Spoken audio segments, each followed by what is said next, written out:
As you know, the nation is currently in a state of abject crisis. A recent study by the Board of Irresponsible People found that Americans were worried about, in descending order, the economy, healthcare, terrorism, mermaids, climate change, centaurs, catwomen, Iraq, North Korea, Spider-Man, man-cows, werewolves, Bigfoot, Sasquatches, and humanzees. A disturbing trend is emerging. Our number one story, but Senator Sam Brownback has stepped up to the plate and presented the Human-Animal Hybrid Prohibition Act of 2009. He has 20 Senate co-sponsors because apparently jackasses are still legal. The former presidential candidate introducing a bill that would ban the formation of part human, part animal creatures, which are created in laboratories and blur the line between species. Brownback trumpeting the bill via Twitter, Facebook, and his Senate blog. This legislation is both philosophical and practical, as it has a direct bearing upon the very essence of what it means to be human.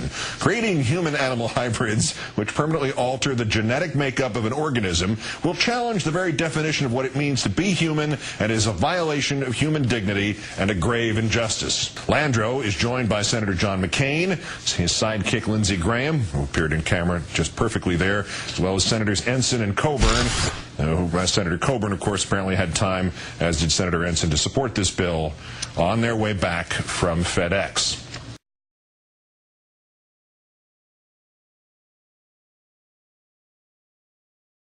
Time for the sideshow. First up, plumbing the depths. Remember Joe the Plumber, the McCain campaign's primetime working stiff?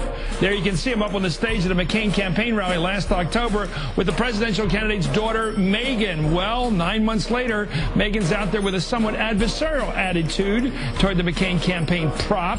Here's what she told Out Magazine, a publication geared to gay and lesbian readers. Quote, Joe the Plumber, you can quote me, is a dumb ass. He should stick to plumbing.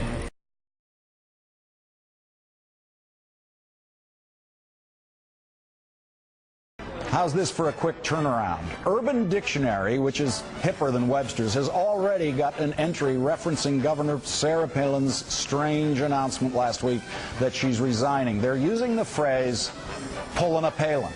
Here are the definitions. 1, quitting when the going gets tough. 2, abandoning the responsibility entrusted to you by your neighbors for book advances and to make money on the lecture circuit. Number 3, bizarre move that will damn ambitions for higher office. There's Sarah Palin making her mark in political and linguistic history. During these hearings, we're going to do that crack cocaine thing that you and I have talked about before.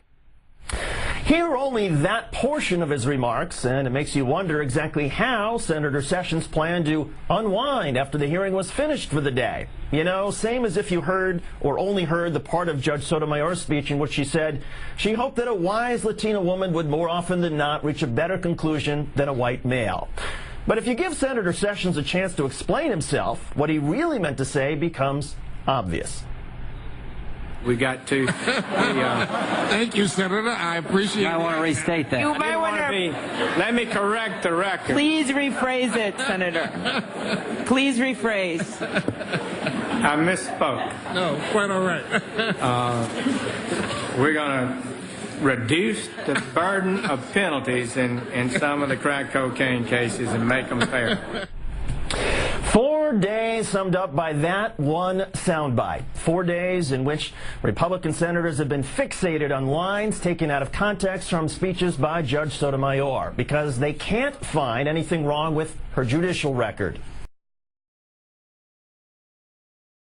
Time now for tonight's big number. The Wall Street Journal surveyed a group of top economists and asked them to rate President Obama's handling of this financial crisis we're in right now. Well, as a marker, former President Bush earned a median grade of 50 out of 100, a failing mark, of course, in most schools. So how does the new president rate? Well, the economists gave President Obama a median grade of 70 out of 100, a passing grade, but narrowly. It's not always going to be this way, but we can still argue, I think, that the hell we're facing economically right now, the unemployment numbers, for example, arose out of the policies of the last 8 years, the mistimed and misapplied Bush tax cut jammed through, and, of course, the Halliburton war economics of the last 8 years, not the urgent steps of the last half year to blame. Anyway, bottom line so far, President Obama gets a passing grade from the experts of 7.0.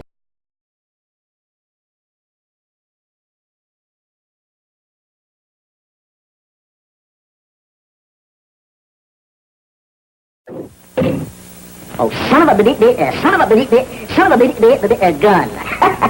You thought I was going to say son of a bitch, didn't you?